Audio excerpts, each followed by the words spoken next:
Again! So, I've talked a lot on this channel about loot-hungry demigods that wield magic powers from a realm beyond realms before, but today, instead of going back down the Destiny route, we're talking about the single most requested topic that's been in the comments of even my non-versus videos. Again! Again! Again! Again! Again!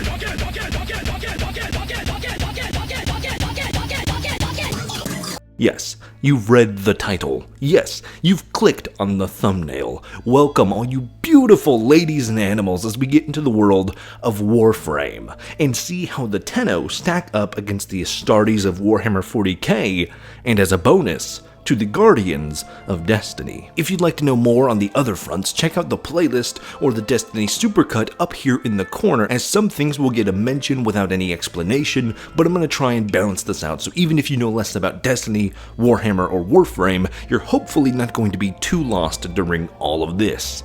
But to start us off, we have to get into the Warframes themselves. And while I'm going to do my best, I'm no expert. I haven't even played a lot of Warframe itself, so take everything I say with a grain of salt, because everything here is coming from a secondary source, whether it be a YouTube lore video, or the wiki, or Reddit threads I've come across in research. But without further ado,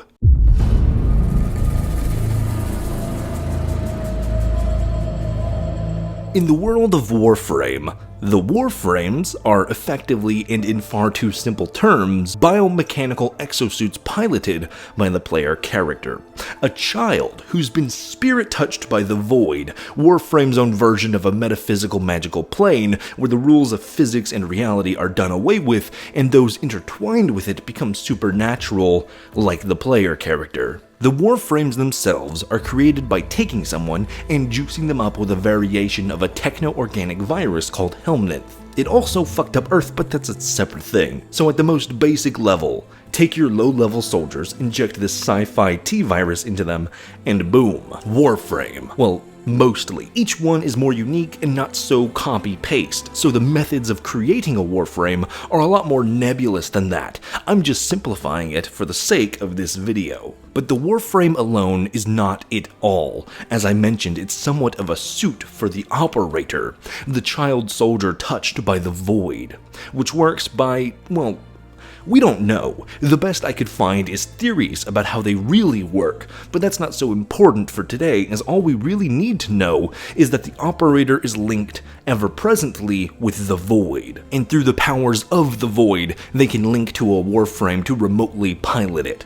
Now, the piloting is very important because, yes, the operator is just a child, so being able to inhabit the body of a super soldier space ninja is what allows them to channel all that Void space magic into a one-man army killing machine. And like I mentioned with their creation, each Warframe is unique. This is a small notion where Warframes are more alike to Astartes than the Guardians, whereas the Guardians can swap between Arc, Void, Stasis, Solar, or any of their other subclasses on a whim.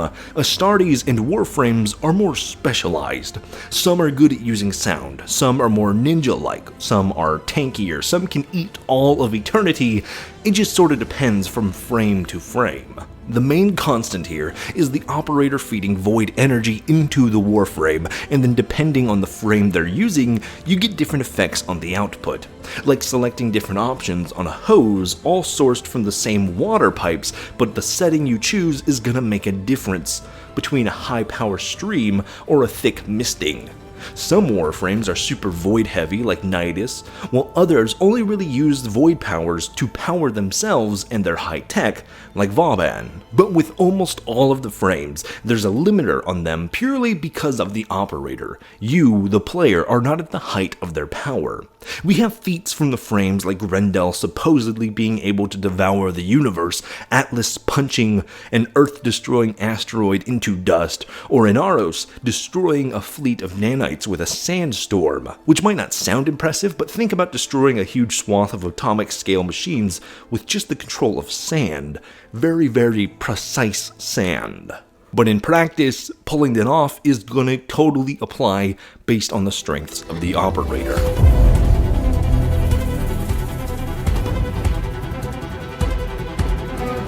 But powers are only half the equation. Like Guardians, it doesn't matter much if you can free someone in all instances of time at a point if you're getting taken out by small arms fire.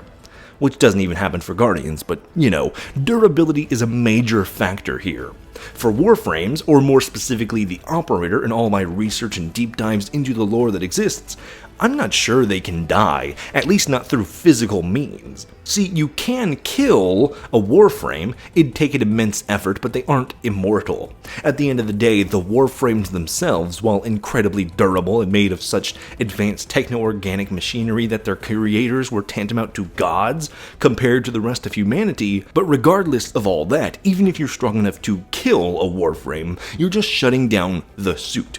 The Operator within is simply removed, and if you kill the mortal Operator, they just return to the void. In comparison to Warhammer 40k, they really just seem to work like demon princes. Even if you kill Angron 1,000 times, he will just go back to the warp and come back later, which makes him a great antagonist for a sci-fi epic that you can use Saturday morning cartoon style. And in the case of the Warframe universe, it works well to empower the protagonist of a sci-fi loot goblin game. Like in Destiny, the rejuvenation and seemingly infinite lives of the operators in-game is canon to the universe. Now, that being said, there are instances of operators or Warframes dying, although this is a messy area. Members of the Grineer have boasted about deaths of hundreds, but whether that's in reference to proper operators or just the Warframes they inhabit, well, it's most likely the latter, as most in the universe aren't even aware of the supernatural element to the Warframes. It's like orcs in the Mordor games, boasting about killing Talion. Like, yeah, you killed him, but he's just gonna come back again and again and again and again and again and again and again and again and again and again and again and again, until he just kills you for real. Now, for the actual deaths of operators, it seems to be a purely supernatural thing. The only deaths we know of are of operators transferring their consciousness into the Warframe itself. Then once the frame dies, they go with it, unable to separate themselves. This was the threat of the player character in the beginning of Warframe, who thought they were the frame before finding out it was a second body. If they died without knowing, they very well could have just died for good. The other main way for an operator to die is to die mentally. In some cases, like Rel, an operator who controlled the Warframe Harrow, which basically spent 1,000 years holding back the Man in the Wall. I don't have time to get into it today, but essentially the Man in the Wall, Wally, is a manifestation of the indifference, or in other words, the void, to the minds of those who converse with it. Think like the Chaos Gods or the Traveler, a subservient idea to the concepts of a thing so unknowable that to look upon it would drive you mad, a truly eldritch monster. Harrow, and by extension Rel, held that thing back, trapped it for 1,000 years, but only died, quote-unquote, when the player arrived to symbolically carry the torch to continue on that mission, relieving Rel of that duty, and their essence just sort of passes away. Now that said, it's not even 100% confirmed that Rel died, just that he's kind of given up. He's exhausted. I mean, trying to sit in a room holding down Tzeentch or the Witness from walking out the door for 1,000 years? That's in essence what he was up to. I'd want to clock out forever after that too. But either because it's impossible due to the paradoxical and magical bullcrap nature of the void, or because the writing team on Warframe just haven't come up with any concrete answers yet, there doesn't seem to be a clear answer on if Warframes or their operators can permanently die, or at least a way to do so consistently. For most frames, dying just makes them stronger. One gets exploded so hard he's split into pieces across the soul system, but you're able to rebuild him and use it regardless. For the operators, I can't really say for sure, but there are worse fates than death, and that is where the strongest tools against them come into play. Because while physically and even magically, it seems like you wouldn't be able to kill an operator, you could break them. We see this at the beginning of Warframe, where Vor places a mind control device on you, which threatens to effectively trap your consciousness within the Warframe forever, at least as long as the device is active. And in the same vein as Rel walking away from the fight, you could see an operator trapped within their own mind, basically facing the death of self forever in their own personal hell they could never escape from, trapped in an endless facade, the mind death of an operator never truly dying, but locked away with no key in sight.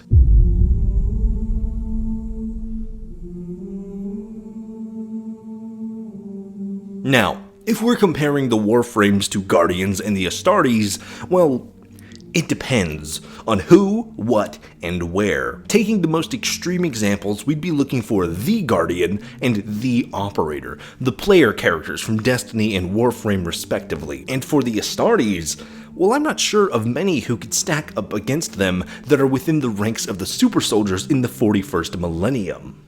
As we've gone over before, to kill a Guardian, you need to kill their ghost, something that can only be done by paracausal forces. Paracausal simply meaning above reality, or reality-defying powers, or powers from another reality, as that's what the light is in its most basic form, something that breaks free from the normal cause and effect of a mathematical universe. Regular Astartes, like Titus or even Malam Kaido, sons of Gilliman, don't stand a chance against either of these. No amount of bolter fire will keep a ghost down for good, and as we just went over, you need some incredibly contrived space magic psychological warfare to lock away the Warframes. The most simple example would be a Grey Knight or any librarian, but you'd need an incredibly powerful psyker to contain a Warframe, doubly so to stop a Guardian whose powers won't see them consumed by a demon lord if used incorrectly, as we often see with the psykers of 40k. Among the ranks of the Imperium, I don't think any of their psykers or battalions are sentencing a Warframe to permanent self-death, with the exception of the God Emperor. Space magic voodoo isn't really their specialty, especially when compared to other factions in the 40k universe, like of course, Chaos. If trapped in the warp, it's much more likely the Warframes could be getting thrown around in a mental prison that tugs them around. But it really depends on if they have the powers of a frame like Harrow, which has held back Warframe's own equivalent of the warp, not Chaos Gods, but the nebulous soup of the warp, or in Warframe's case, the Void, single-handedly. In Warhammer, this would be equivalent to closing the Eye of Terror single-handedly and keeping it shut for 1,000 years. Now, how long could Harrow keep that up? Well, it seems to be that it's up to the actual soul and willpower of the frame themselves, but there's no indication that Rel was about to lose it. He just had no reason to continue on once the player character arrived to take over.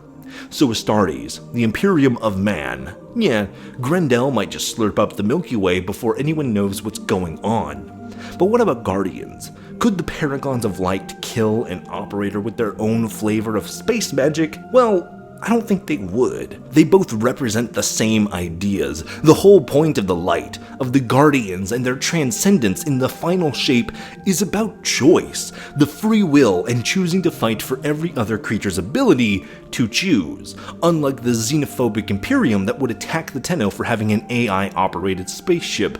The Guardians accept the Elensky, the Cabal, the Hive, and would probably take on Vex allies if they weren't so fundamentally opposed. The Warframes are much the same.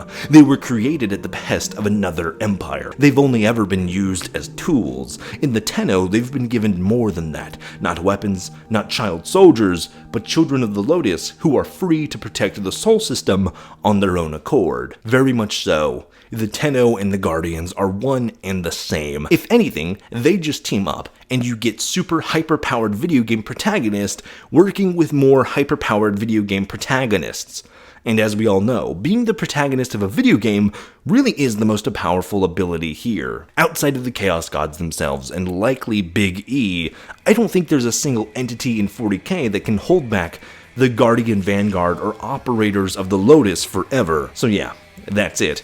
That's the video. I did Warframe now. I'm free. The 40k versus series is over. It's done. It's fading away. It's flying by.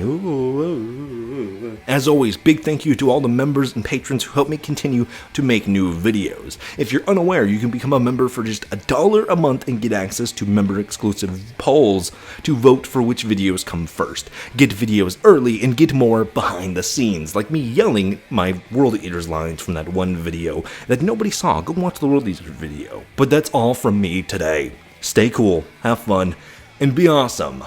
Buster out.